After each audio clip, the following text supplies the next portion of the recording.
자, 이 문재인의 사법부 때문에 우리 국민들의 소중한 세금이 천문학적으로 손실이 되게 생겼습니다. 제 방송을 꾸준히 보신 분들은 한 번쯤 이런 내용들을 제 방송을 통해서 들어보셨을 텐데요. 바로 이 박근혜 대통령의 탄핵 정국 때 벌어졌던 사법부의 행태. 결론부터 제가 말씀드려보자면요. 문재인이 국민들에게 욕먹기 싫어서, 지지율 때문에 감옥 가기 싫어서, 또 이 박근혜 대통령을 구속시키기 위해서 사법부를 장악하고 악이용해서 국민들을 속여가지고 법과 원칙까지 어겨가면서 결국 외국계 사모펀드에 수천억 원을 배상해야 하는 일이 지금 벌어졌습니다. 탄핵의 진실에 대해서 제가 많은 걸 알고 있기 때문에 좀 알기 쉽게 말씀을 드릴게요. 바로 이 박근혜 대통령의 지시로 삼성물산과 제일모직 이 두 회사의 합병을 성사시킨 뒤에 삼성그룹의 핵심 계열사인 삼성전자와 삼성생명을 동시에 지배하는 지주회사 역할을 하도록 계획했다라는 이 특검의 논리예요. 당시 탈탈 털어도 아무런 증거가 없자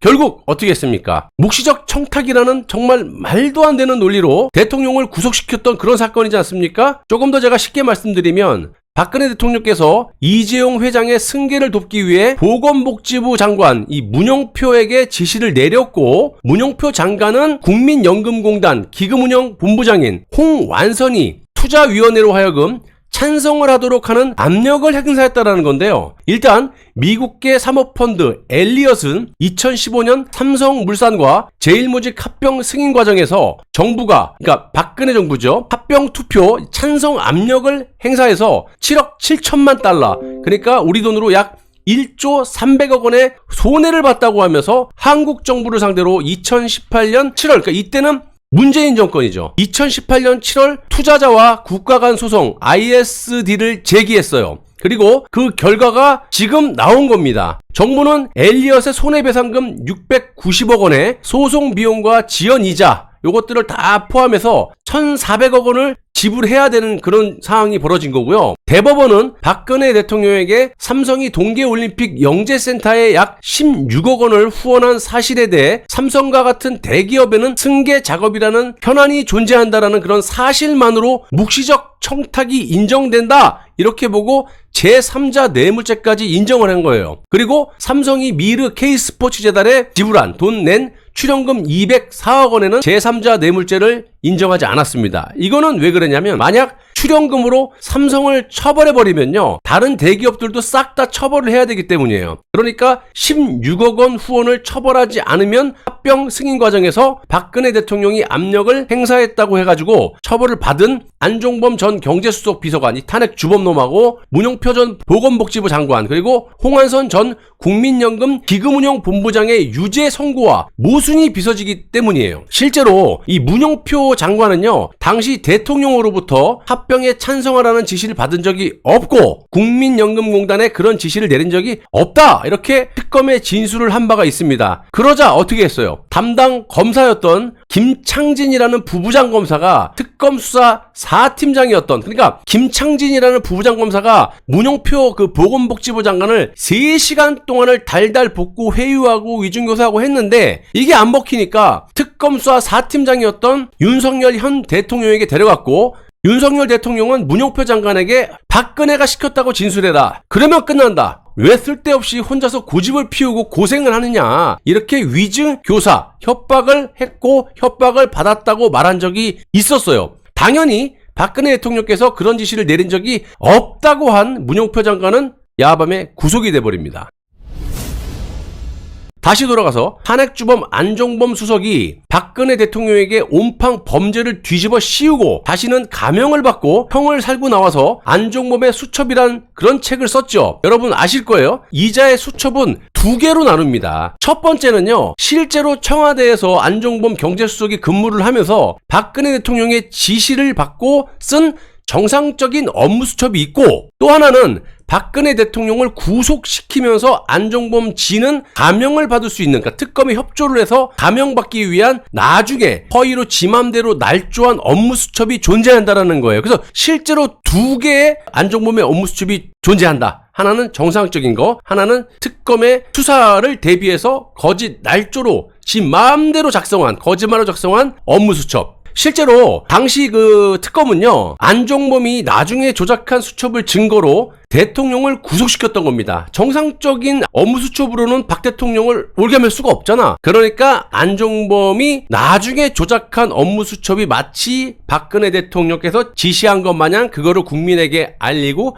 그거를 증거로 구속을 시킨 거예요. 아무튼 이런 안종범의 그 많은 수첩 내용에서도 삼성 합병이라는 말은 단 한마디도 등장하지 않습니다. 이 말은 뭘 의미하는 거예요? 안종범 역시 박근혜 대통령께서 지시한 적이 없다라는 걸 증명하고 있는 거예요. 그러니까 당시 검찰은 또 특검은 고육지책으로 대기업의 현안이 존재한다는 것만으로 묵시적 청탁 이렇게 대통령을 구속시켰던 거예요. 더 큰 문제는요. 엘리엇에게 1,400억 원을 이제 배상을 해야 되는 처지에 놓인 한국 정부, 즉 국민들의 피 같은 세금이 지금 빨려 들어갈 판인데 배상을 해야 할 돈이 1,400억 원뿐만이 아니라는 겁니다. 자, 삼성물산과 제일모직 합병 과정에서 손해를 봤다고 지금 소송을 제기한 것이 엘리엇뿐만이 아니라는 거예요. 또 다른 미국계 사모펀드 메이슨 캐피털도 2억 달러, 하나로 약 2,700억 원의 ASD를 제기해 놓은 상태라는 거예요. 거기에 플러스 또 국내 소액 주주들까지 합하면요 5천억 원이 넘는 배상을 국민 이 피 같은 세금으로 지금 메꿔야 된다라는 거예요. 이게 그러면 누구 잘못이냐 한번 들어보십시오. 국내 소액 주주들은 법원에 소송을 제기했지만 1심에서 패소를 했어요. 근데 이번 엘리엇의 승소는 국내 소액 주주들의 항소심에 영향을 미칠 수 있기 때문에 천문학적인 배상을 한국 정부에서 해야 된다라는 거예요. 이게 말이 한국 정부지 우리 세금 아닙니까? 쓸데없이 막 5천억 원 이상이 들어가야 된다라는 거예요. 솔직히 문재인 정부가 벌여놓은 짓거리에 대한 이 모든 피해를 우리 국민들, 대한민국 국민이 싹 다 보게 된다라는 겁니다. 아이 조작 날조 안 하고 정상적으로 했으면 이 5천억 원을 때려박을 이유가 없잖아. 왜 조작을 해갖고 현직 대통령을 탄핵시키고 지금 해갖고 질질 끌다가 말이야. 그 이유를 내가 말씀드릴게요. 왜 질질 끌었는지를. 제가 왜 이런 말씀을 드리냐면요. 당시 이 박근혜 대통령의 지시를 받고 압력을 행사했다는 문용표 보건복지부 장관을 2016년 12월 28일 새벽에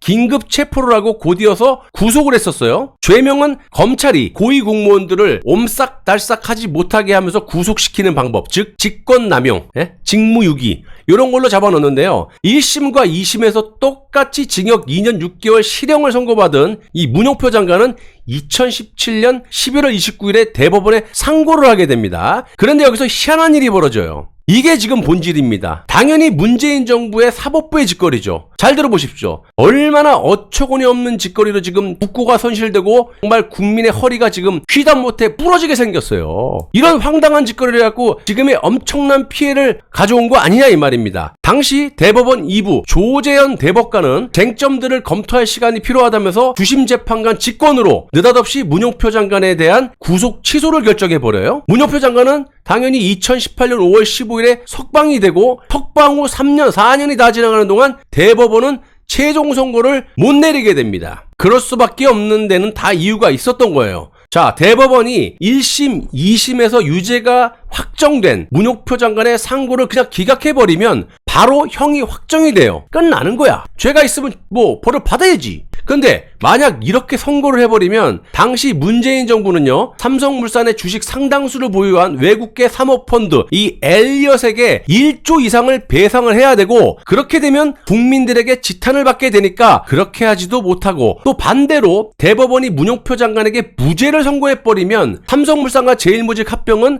박근혜 대통령과는 무관한 것이 돼버리니까 이러지도 못하고 저러지도 못하면서 지금까지 질질질 끌고 온 거예요. 그게 지금 터진 거예요. 이걸 누구 탓으로 돌려야 됩니까, 여러분? 뭐 관련자들이 하도 많으니까 저도 즉답을 할 수가 없어요. 다만 현 정부가 취소 소송을 통한 불복 절차를 밟을 수 있다라고 하는데 그 법적 근거는 영국 중재법 67조에 규정된 중재 취소 사유인 실체적 관할 위반 조항이 대표적이라고 하는데요. 취소를 하든지 그건 뭐 마음대로 하고 본질, 팩트만 우리가 보자는 거야. 본질은 만약 취소 소송을 해갖고 이겼어. 그럼 엘리엇에게 뭐 1,몇백억, 뭐 2,600억 원, 5천억 원 안 줘도 돼. 그렇게 되면 국고 손실은 없겠지만 문용표 장관의 구속은 뭐였고 박근혜 대통령의 구속은 뭐였어요? 모든 것이 조작이라는 것을 인정해버리는 거 아닙니까? 이것도 뭉개고 갈 거야? 그러니까 완전히 지금 진퇴양난에 빠져있는 거예요. 지금도 역시 마찬가지야. 국고 손실 때문에 문재인이가 혼나던 윤석열 정권이 혼나던 어쨌든 국민의 정말 피 같은 5천억 원 이상이 지금 이것들 잘못으로 또 배상을 해야 되는데 그거를 막기 위해서 취소 소송을 한다? 그래서 이겼어. 돈은 손실을 안 봤어. 그러면 박 대통령 탄핵 이 구속은 어떻게 된 거고 문효표 장관은 왜 집어넣었어?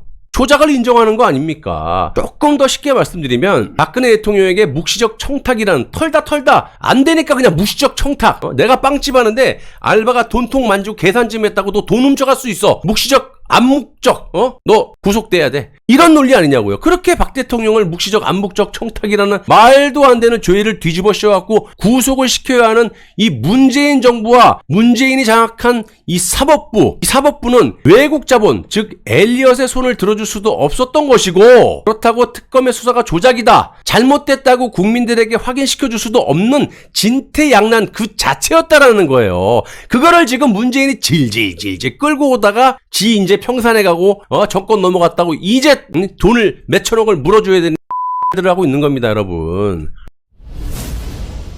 둘 중에 뭐가 됐던 간에 조작은 피해갈 수가 없어요. 아니면 5천억을 새 거는 물어주던가 우리 돈으로. 중요한 건요, 문재인은 집권 5년 동안 이 전기세 폭탄 이거 얘기했죠? 내가 3, 4년부터 얘기했던 거예요. 예고했던 거야. 터진다. 블랙아웃 또는 전기세 폭탄 나온다. 문재인이가 지 정권 끝날 때까지 그냥 묶어놓고 중과세 안 올리고 정책 안 하고 이질하다가 이걸 토스해버린 거. 이제 터진 거예요. 윤석열 정권에서. 전기세 폭탄도 다 문재인이가 이렇게 해놓은 거죠. 탈원전 한다고 지랄병 하다가. 대북 사기쇼, 코인 관련, 코로나 등 엄청난 폐악을 지금 역대급으로 저질러 놓고 지금 평산 책방이라는 아지트를 만들어 놓고 지금 자유롭게 정치를 하고 자빠졌다는 거예요. 저걸 왜 그냥 두냐고요? 상식적으로 이런 놈을 왜 수사조차 못하는 걸까요, 여러분? 여러분들이 각자 냉철하게 생각을 해보시기 바랍니다. 엘리엇 1200억 원, 캐피탈에 2,600억 원 사모펀드, 이 국내 투자자들 5천억이 넘는 쓸데없는 이 국민 세금을 왜 처박아야 되냐고. 박 대통령 구속시키기 위해서 국민 세금을 이렇게 써도 되는 거야? 여러분들이 냉철하게 생각을 한번 해보시기 바랍니다.